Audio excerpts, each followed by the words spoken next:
জুলাই যোদ্ধাদের দেয়া ইন্ডেমনিটি বা দায়মুক্তি অধ্যাদেশ গ্রহণ করবে বিএনপি সরকার। জুলাই গণঅভ্যুত্থানের জন আকাঙ্ক্ষা পূরণের জন্যই এই সিদ্ধান্ত নেওয়া হবে বলে জানিয়েছেন স্বরাষ্ট্রমন্ত্রী সালাউদ্দিন আহমদ। সকালে সংসদ ভবনে তিনি একথা বলেন।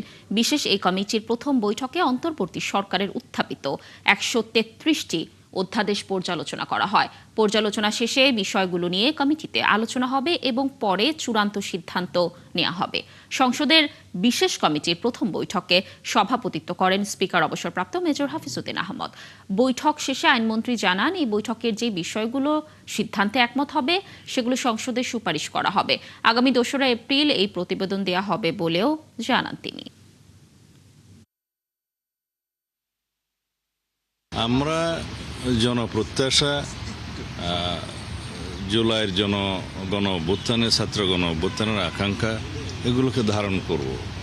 যেমন কিছু অধ্যাদেশ আছে এখানে জুলাই যোদ্ধাদের তাদেরকে সেই নামে অভিহিত করা হয়েছে। গণ অভ্যুত্থানে যারা নেতৃত্ব দিয়েছে, অংশগ্রহণ করেছে, সেই বিষয়ে ইন্ডেমনিটি দেওয়ার একটা বিষয় অধ্যাদেশ আছে, যেমন এইগুলোকে আমরা গ্রহণ করব।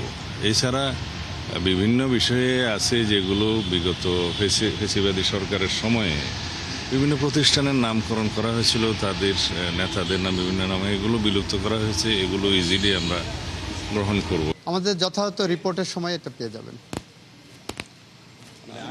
সব ১৩৩টার মধ্যে যেহেতু ৪টা, ওই ১৩৩টার মধ্যেই ৪টা থাকবে।